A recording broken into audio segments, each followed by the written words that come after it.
big story.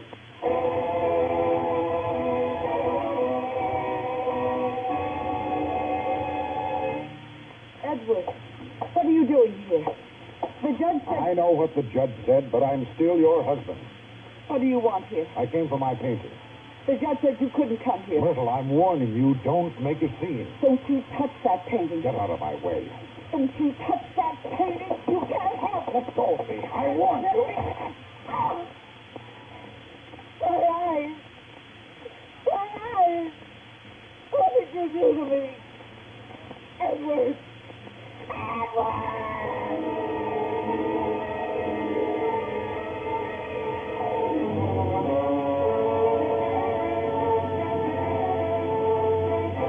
Cleveland, Ohio.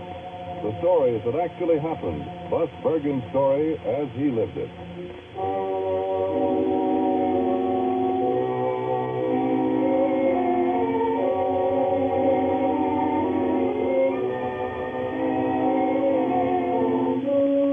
You are on the criminal court beat in July, Bus Bergen.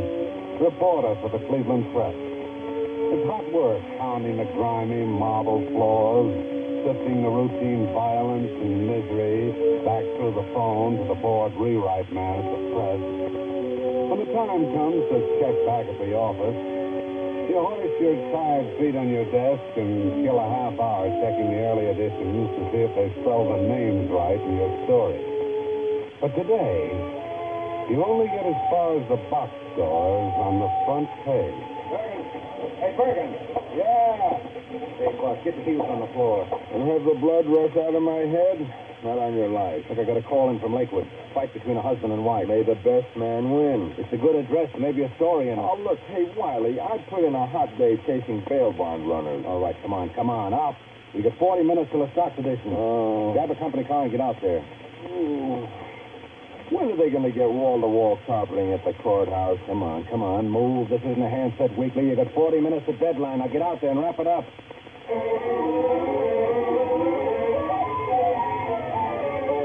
40 minutes to the stocks edition.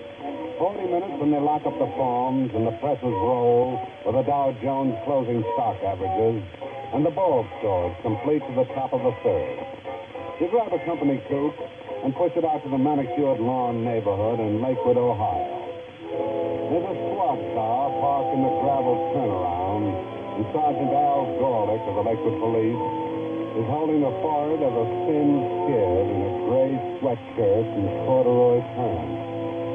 The kid is sick. Goodness sick. How about it, Sergeant? I got a half hour of the stocks edition. That's all I know, Bergen. Easy, kid. I'm all right. No, I think. What happened to the kid? He got a lung full. I won't be able to go to class tonight. As a tensum, I won't be able to go. All right, son, I got you. You found Mrs. Peters? He's lying there. Not awful. No. How am I going to study for my test? I go tonight. Sure. Look, there was a fight, right? Mrs. Peters was shouting at Mr. Peters. And she screamed and he came running up. Then I went in and... No.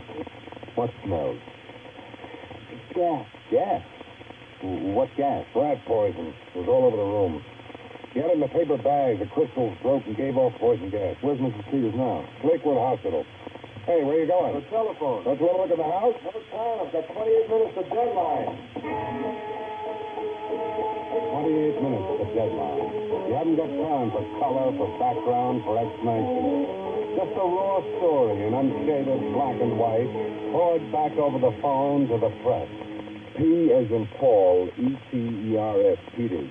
Manufacturer. You've seen his picture in the business section. Legally separated. Fight. Big fight. He tears out the door. A college kid, Philip 1L, L-E-V-I-N, finds her out cold. Rat poison all over the room. Okay.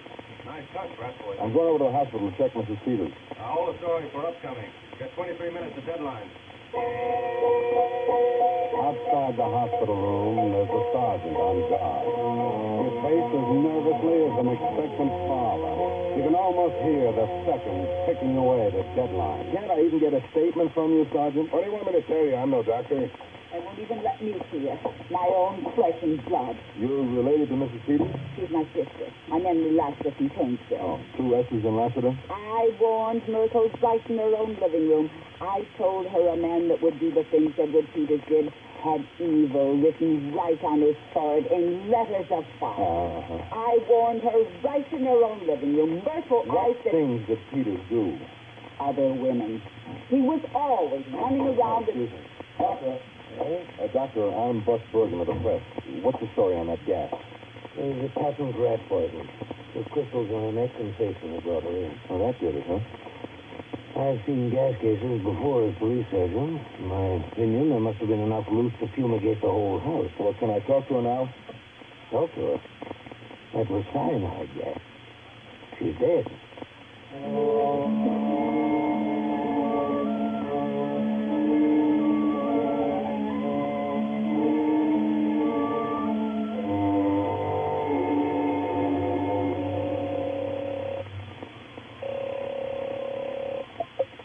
Wiley, rewrite. Bergen. Mrs. Peters died 4 minutes ago. Cyanide gas. Got that, Wiley? Right. Now wrap it up and you're on the front page. Well, what do you mean, wrap it up? What more do you want? The lead on the killer. And if you get me Peters' arrest, the whole deadline. Hey, listen, he could be halfway out in Lake Erie swimming for Canada by now. Sure. Full weapon blames his tools. Why, you... Come on, Bus. Tie it all up in a pretty pink package. You'd have 15 Hey, Wiley, hold the line. You kidding? Bus, get moving. Hold the line, Wiley, and get a photographer out here. Where? City Hospital. Crazy, we can't run pictures of the... I know, but you can run pictures of her husband, can't you? He's coming down the hall now. Now, hold the line. Can I help you? Oh, yes, if you'll be so kind. I'm Edward Peters. Yeah, I've seen your picture. Oh? I'm looking for room 304. 304. It's right around the corner. You looking for someone special? My wife. I called the house, and they told me that she'd had a slight accident. They told you? Yes, I thought I'd drop over and... Well, thank you very much. Tell me about that slight accident. I beg your pardon? I'm Bus Bergen of the Cleveland Press. The reporter? Well, I'm sure the press wouldn't be interested in a minor household accident. You don't want to make a statement? I employ a public relations counsel who handles all of my contact with the press. Now, if you'll excuse Oh, me... no, Mr. Peters. This is one story that we can't run from a mimeograph handout. What are you talking about? Rat poison, cyanide gas. Are you crazy? Get out of my way, young man. I want to see my wife. You wait, Mr. Peters. Peters. Oh, what is this? What's going on? Sergeant, I insist You're on Edward Peters? Well, of course I'm Edward Peters. You want to make a statement about what happened at your house this afternoon? Oh, of course. There was an argument between my wife and myself. I hit her with a bag of rat poison. Took my pin. Let me at that. All right, Peters, I'm arresting you for the murder of... Wiley, you still there? What's going on? Shut up and take this. Lakewood Police Sergeant Al Gorlick arrested Edward Peters for the murder of his wife Myrtle at City Hospital outside the room in which the victim's body lay. You stringing He me? came waltzing in here like a cat eating canary pie. It's a lead pipe cinch, Wiley. He's been out playing the field, had a fight with his wife, and slugged her with the rat poison. Then figured he could beat the rat by hollering accident. This one's cold turkey, open and shut all the way, wrapped up for the stocks in 40 minutes. Let the morning paper have the trimmings. You've got the break story, and that's what counts. You work fast, but sometimes it can be too fast. Sometimes you chase a headline down the road so fast, you overlook the small, telltale signs that shout a warning to the reporter. Slow up. Take a second look. Think. With a deadline hanging over you, you'll wrap up a story in a neat, quick package. And when you tear off the pretty ribbon and the party wrapping, the story isn't there at all.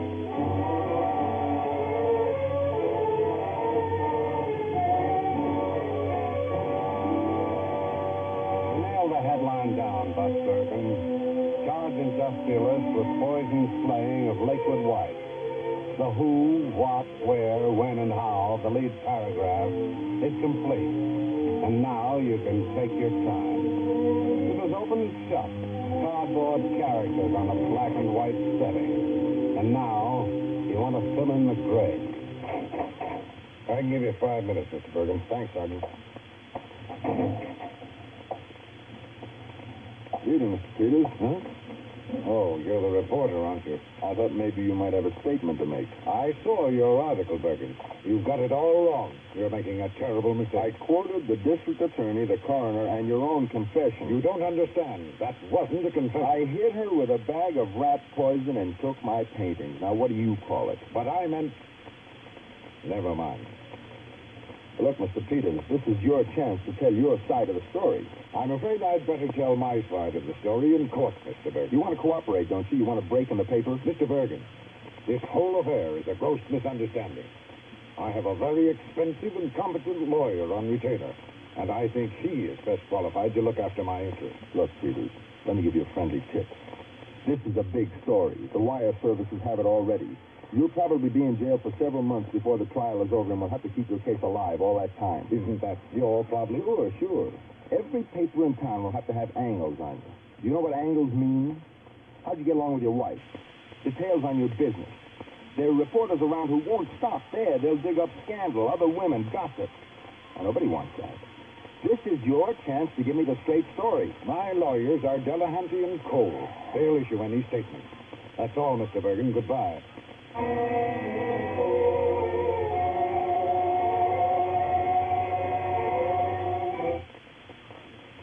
You've covered 100 murders.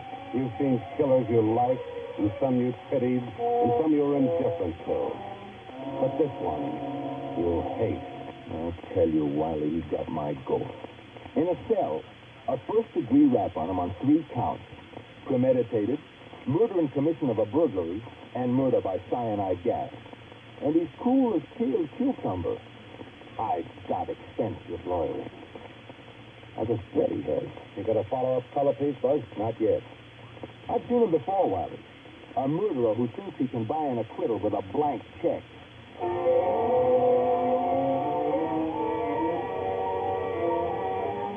You had 40 minutes to wrap up this story, and now you go back to pick up the pieces. Painfully, over the next 2 weeks, you reconstruct the life of Edward and Myrtle Peters. From the flat stereotype of the headlines, you see a man emerge in 3 dimensions.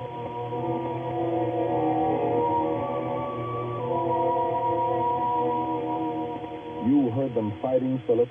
Sure, Mr. Bergen. I was waiting for the bus. I go to night school at Western Reserve. I used to work for Mr. Peters at the house, trimming the hedge and stuff. Uh-huh.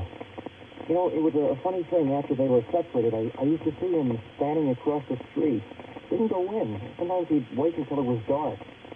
He didn't look mad at all. Just kind of sad, like he wished it hadn't happened.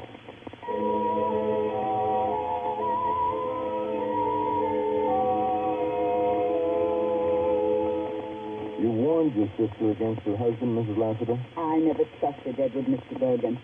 I told Myrtle she should listen to her sister. But she was dazzled, blinded by the wealth of evil. Beware of grief-sharing gifts, I always told her. Never trusted him after he paid for my husband's kidneys. Why should he pay for his operation? That's what I told my husband. Just trying to make us beholden to him. Just don't trust a man like that.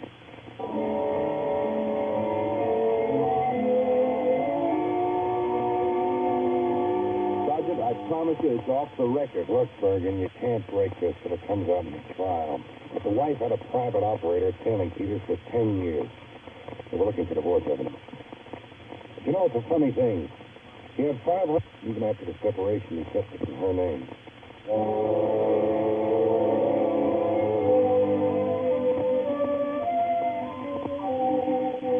Slowly, the picture fills in.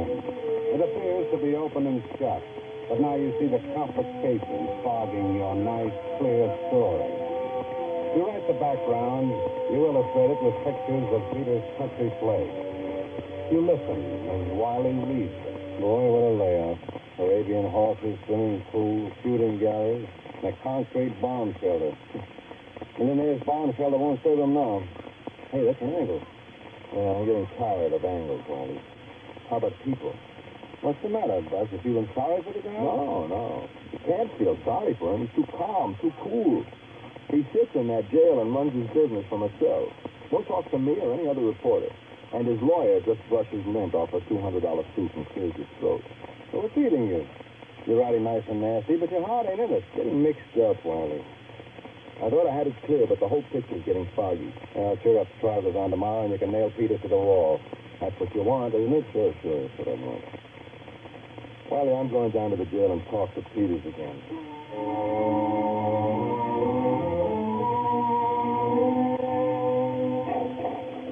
Okay, Bergen, usual 5. Thanks, Sergeant. Good morning, Mr. Peters. Okay. Maybe I've got this coming. My attorney has shown me your articles, Mr. Bergen. He advises me that, unfortunately, I have no legal recourse against him. Yeah, we've got a good lawyer, too. I want to talk to you, Mr. Peters. I've been on this case from the beginning. They pinned a medal on me down in the city room for wrapping it all up in 40 minutes. But I think maybe I'd have done better to run out of dimes before I phoned in the story. I don't know what you mean, Mr. Bergen, and I'm not interested. Yeah, well, maybe you should be. I've been talking to people about you. That Levin kid next door and your sister-in-law. I'm not interested in what she has to say. Sure, she hates you inside. But she told me you paid for her husband's operation. She works at the plant, doesn't it? And the State Employment Service told me you hired parolees to give them a break. My business practice is my own concern. Yeah, but it interests me. Mr. Peters, on the outside, you're a stuffed shirt. I would have seen you executed cheerfully. But maybe that stuffing isn't all hay. The wife is dead. Please, Mr. Bergen.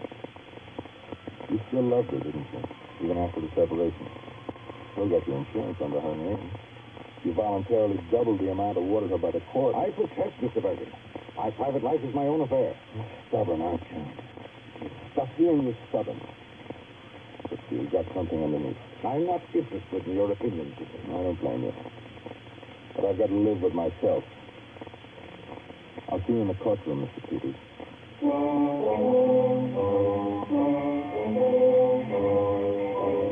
The trial begins, and you take your place at the press table with the boys from the locals and the wire service men. You watch Edward Peters across the courtroom. On the surface, he's arrogant, assured, and yet you know he's more than that. You look beneath the surface now to see a man. But day by day, the state builds the perfect case. They were fighting. I could hear them way out on the front lawn. There were some screams, and then he came running At the time of the arrest, he told me I hit her with a bag of rat poison and took my paintings. He signed that statement down at the state house. In my opinion, there must have been enough cyanide gas liberated to fumigate the 3-story house.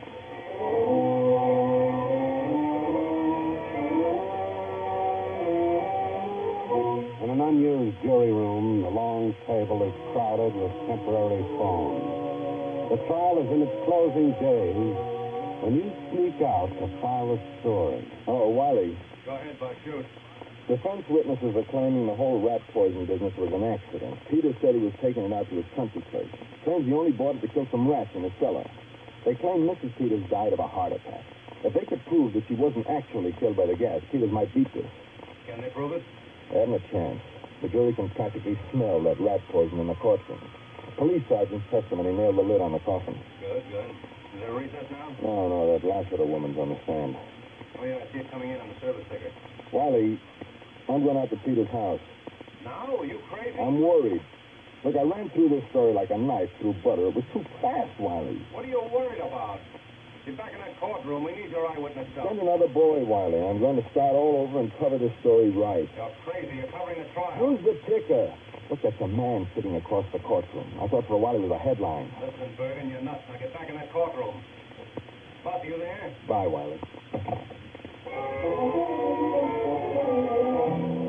You push the company scoop out to Lakewood. This may cost you a job, but this time you're going to cover it right. You're going to get the story of people, not headlines in black and white. Out at the Peters house, you find Philip Levin on the lawn, playing with a brown and white Parker Sun. Okay, go on. Get the ball. Go. Hello, Philip. Oh, hi, Mr. Bergen. I saw you at the court. Yeah. I want to talk to you, Philip. Well, you already Yeah, I know, but this time I kind of want to take it easy. You said you used to see Mr. Peters standing across the street at night. Sure, lots of times. After the separation? Yeah, funny, isn't it? That a girl, nice. Come on, give me the ball. Come on. Okay, go. Did he look mad? Mr. Peters? Uh-huh. Oh, no. You know, Mr. Bergen, I don't think Mr. Peters wanted that separation. No? I think he still loves her. Here she comes. Good girl. A nice cocker spaniel. Your dog? Trudy? Oh, no. She was Mrs. Peters. I'm just taking care of her. Down, girl. Down. You'd think the dog would know. I mean, she's so happy. Hey, get off my Oh, pants. she knows, all right. You should have seen her the day of the murder, growling and snapping. Took it hard, huh? Sure. The policeman couldn't get her away from Mrs. Peters. Trudy wouldn't let him close enough to even touch her. The dog was in the house? Sure, she was in the house all the time. Weren't you, Trudy? Yeah. This dog was in the room all the time? She's still alive, isn't she? You're alive, aren't you, Trudy? I ran right over it. I thought I had the story nailed down in 40 minutes, and I missed it by a mile. Come on, Trudy. You're coming with me. Well, where are you going, Mr. Bergen? Trudy and I are going for a ride.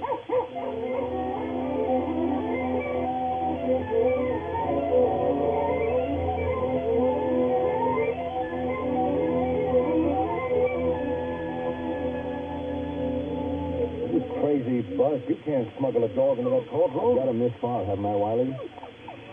Quiet, Trudy. You want to be held in contempt? Hey, look, there's a defense attorney. Go ahead, Bus. Make your pitch. Oh, Mr. Allen. Mr. Allen. I'm sorry, I am very busy. Mr. Allen, this is very important. Look, court reconvenes in 5 minutes. Wait a minute. Oh, you're the national press, aren't you? Yeah, look, this will only take... Trudy, Is that a dog under your coat? it's your star witness, Mr. Allen. Trudy was in the room when Mrs. Peters got her lung full of gas. You sure about that? I can get you the witnesses. Look, state claims there was enough cyanide loose to kill Mrs. Peters.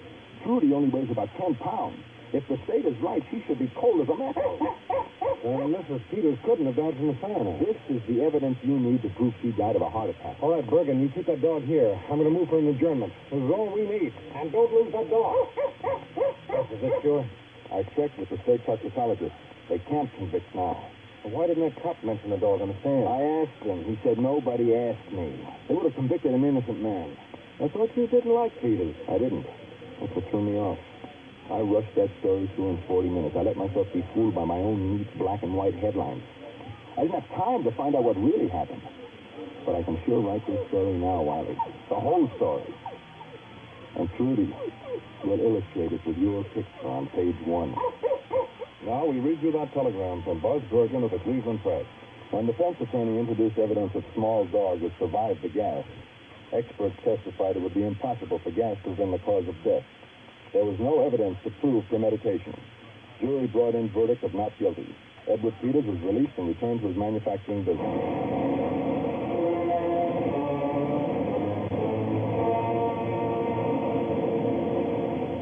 And so ends another big story. In order to protect the names of people actually involved in tonight's authentic big story, the names of all characters in the dramatization were changed, with the exception of the newspaper reporter.